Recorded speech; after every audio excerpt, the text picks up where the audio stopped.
Khawti khawatati ahlan wa sahlan marhaba bikum ya jama'at al-khair, j'espère que vous allez bien. Azul wa salam alaikum. Je pense pas que vous allez rester bien, que vous allez être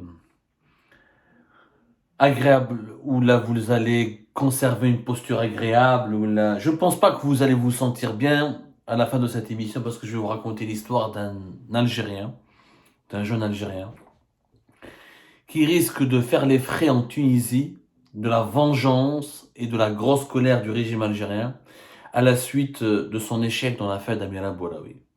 C'est l'histoire d'un jeune Algérien qui s'est engagé dans le Hirak et qui est aujourd'hui un réfugié bloqué en Tunisie, menacé d'extradition vers l'Algérie, menacé de mort et qui ne se sent pas du tout en sécurité. Et pourtant, il n'a rien fait de mal, si ce n'est d'aider le Hirak, les militants du Hirak, et de travailler sur la cause des détenus politiques en Algérie. Plusieurs Hirakistes le connaissent. De nombreux Hirakistes le connaissent. Il s'appelle Zaki Hannash. Zaki Hannash ou la Zakaria Hannash, on l'appelle Zaki, était un jeune totalement méconnu dans la trentaine, il n'a même pas 40 ans. Il était totalement méconnu, il travaillait dans une entreprise, il avait une vie ordinaire, il était un jeune lambda qui passait totalement inaperçu et qui a vécu une deuxième naissance, qui a vraiment connu une renaissance, qui a découvert un sens à sa vie avec l'enclenchement du Hirak le 22 février 2019. Et il était parmi les ces nouveaux jeunes Algériens qui ont pris conscience de la situation politique dans leur pays et qui se sont engagés politiquement pour une véritable Algérie meilleure, pour une véritable nouvelle Algérie. Zaki Hannash, sa particularité, il s'est spécialisé dans quelque chose qui est devenu très précieux et qui l'a fait connaître très rapidement, mais qui malheureusement a provoqué son malheur parce que ce sens de sa nouvelle vie, et ben malheureusement, sa nouvelle vie a basculé rapidement dans le drame.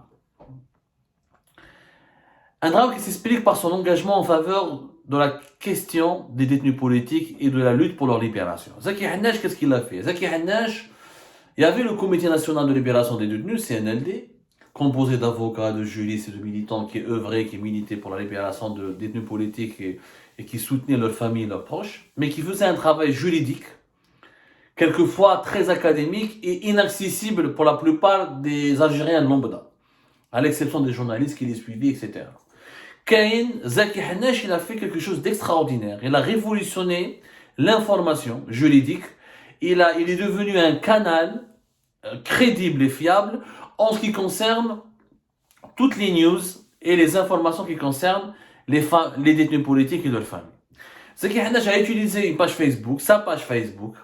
Il est devenu un intermédiaire incontournable entre toutes les familles des détenus politiques. Il récoltait l'information à travers le territoire national. Il utilisait les réseaux sociaux pour tisser des liens avec tous les détenus politiques, tous leurs proches, leurs frères, leurs sœurs, leurs parents, etc.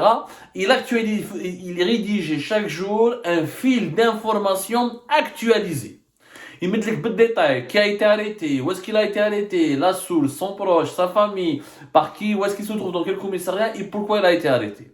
Il faisait quelque chose qui rajoutait encore une nouvelle valeur ajoutée, contrairement au CNLD, de façon différente, il n'y a pas à les opposer, c'est juste deux façons différentes de faire du militantisme judiciaire, parce que lui, il s'est formé, il a côtoyé des avocats, il est devenu autodidacte, il a appris les lois, les articles du code pénal, il faisait des statistiques.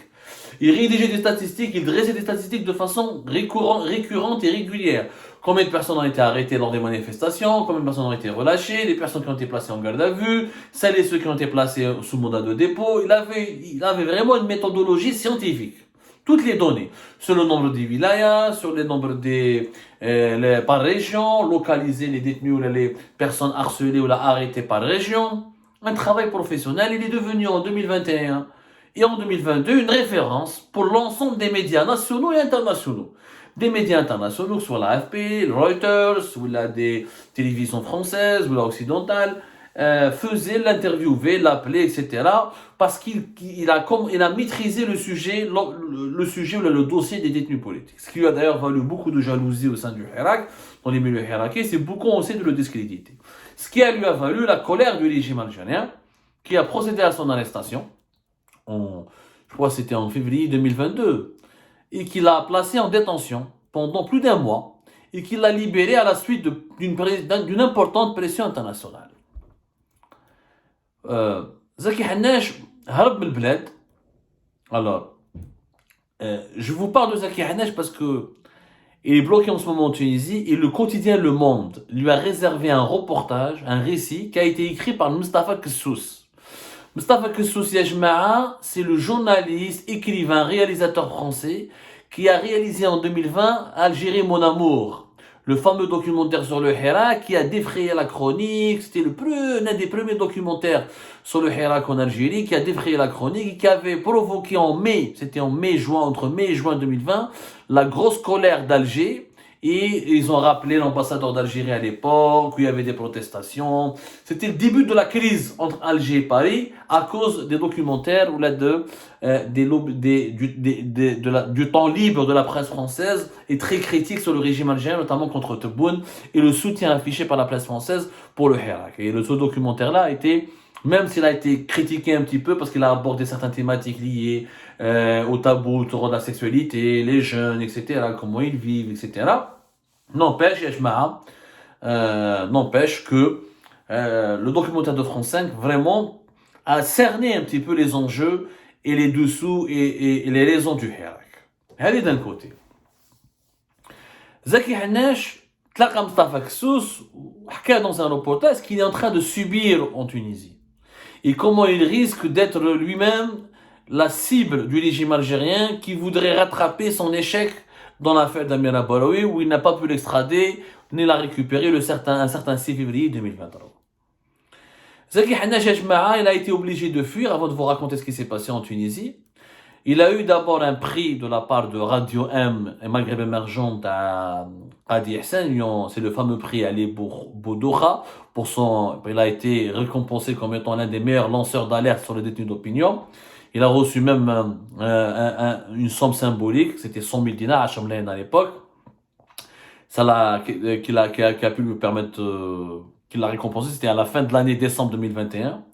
Malheureusement, quelques semaines plus tard, à savoir le 18 février 2022, à la veille de l'anniversaire du Hirak, la police a perquisitionné son appartement, ils ont emporté le prix, l'enveloppe Théo, ils ont procédé à son arrestation, il a été placé en détention pour apologie de faits terroristes, diffusion de fausses publications, et avoir reçu des fonds ou tout avantage par quelque moyen que ce soit pour accomplir ou inciter à des actes susceptibles de porter atteinte à la sûreté de l'État, à la sécurité et à l'ordre public.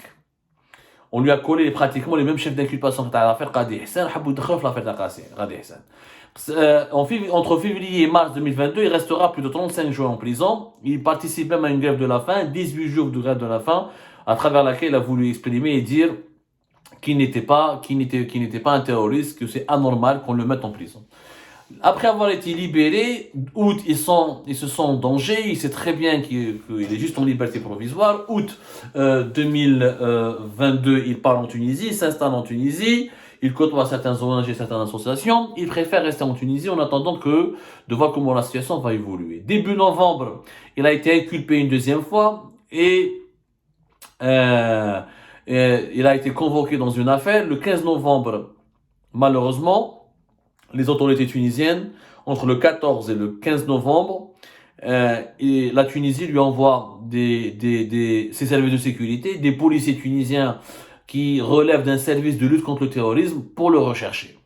Et heureusement pour Zaki Hannash, il n'a pas été retrouvé parce qu'il a été caché par ses amis tunisiens qui l'ont mis en sécurité par plusieurs responsables d'associations et d'ONG basés en Tunisie pour la défense des droits de l'homme. Il a demandé l'asile au commissariat des droits de l'homme, au commissariat des réfugiés, le HCR, qui dispose d'une annexe en Tunisie, ce qui lui permet d'avoir un certain statut.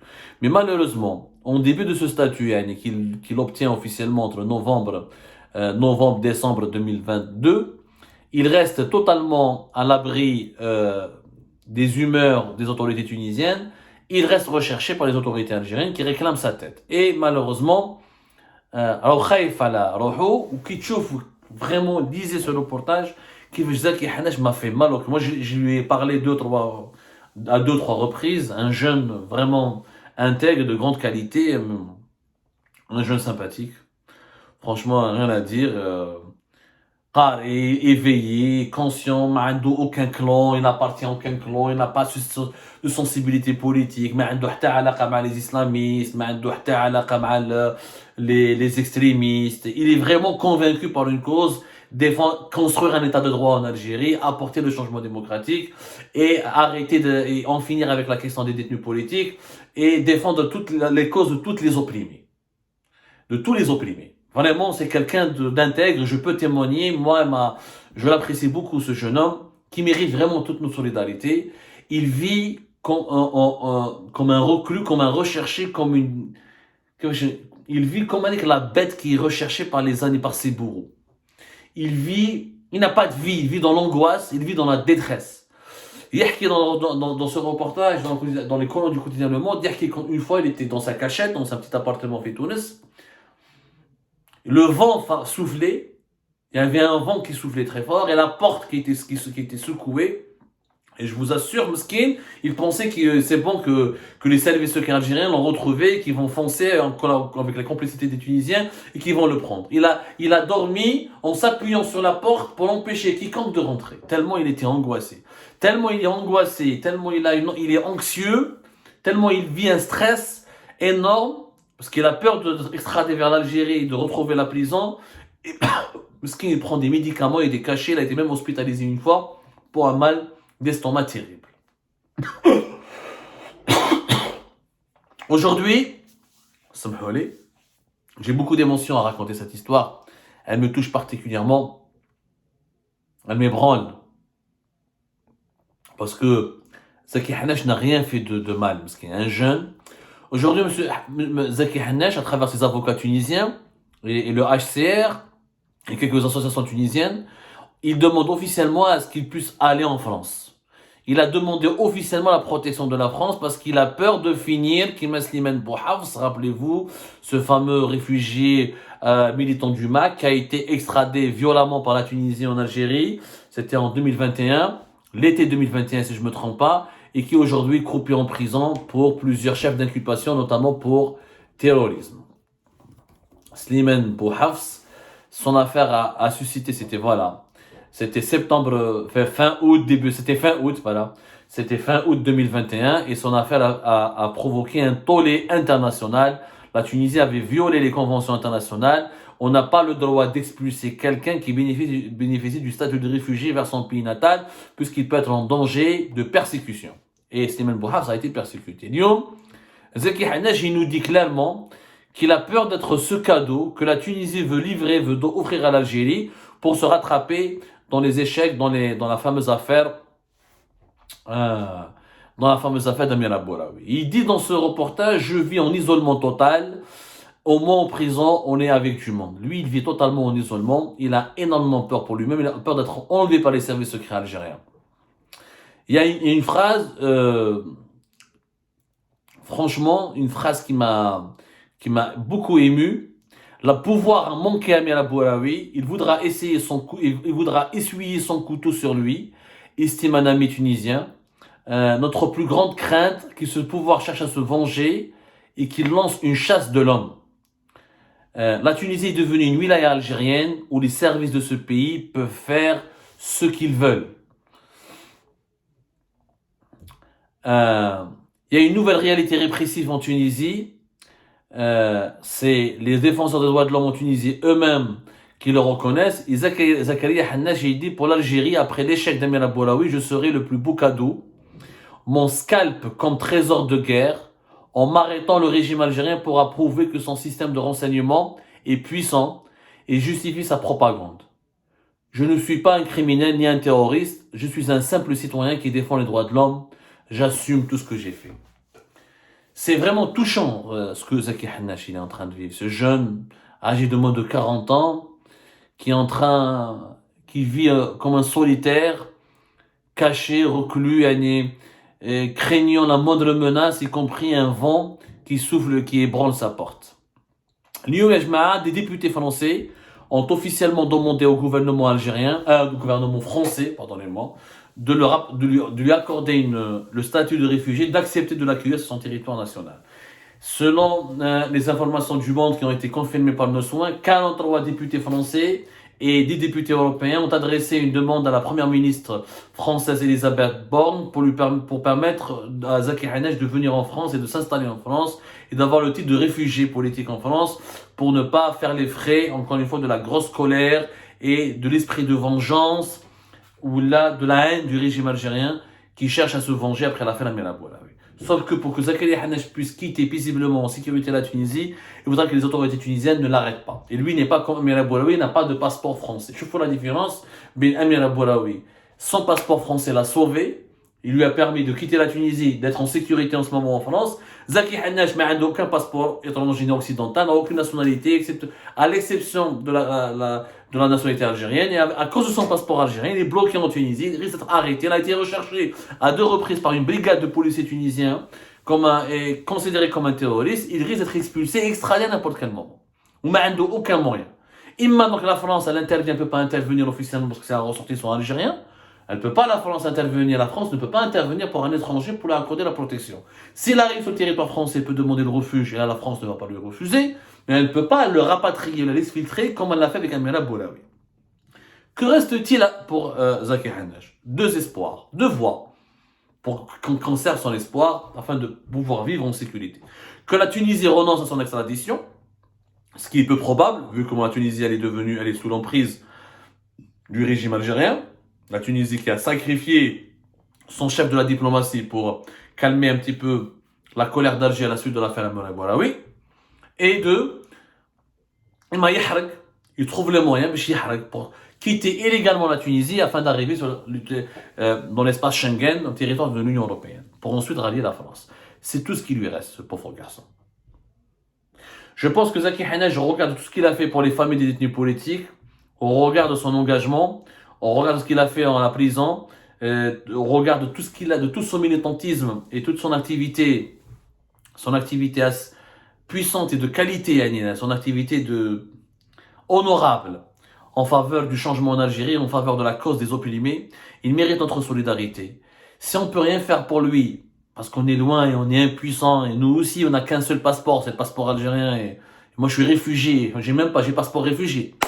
Alors, donc, moi-même, je suis dans une situation très délicate. Je ne crois pas que je pourrais aider Zaki Hanesh, mais je peux au moins l'aider à travers une pensée sincère et sérieuse et à travers en exprimant toute ma solidarité et en le défendant et en médiatisant son cas et en parlant de son cas afin d'empêcher les autorités tunisiennes de l'expulser. Parlons de Zaki Hanesh, parlons sur les réseaux sociaux, adressant des lettres, des pétitions à tous les collectifs, à toutes les ONG internationales. Saisissons les services, les différentes instances de l'Organisation des Nations Unies. Faisons de la pression, exerçons des pressions sur la Tunisie pour qu'elle lui foute la paix. Et si quelqu'un peut vraiment l'aider à s'évader et à venir rallier le territoire européen en tant que Haraga, je pense que le seul moyen, c'est la seule chance qui lui reste. Rabbi Koun Ma'ak Zaki Hanesh, Khoya Zaki, on t'a pas oublié, tu as notre soutien. Et tout ce qu'on peut faire pour t'aider, on le fera.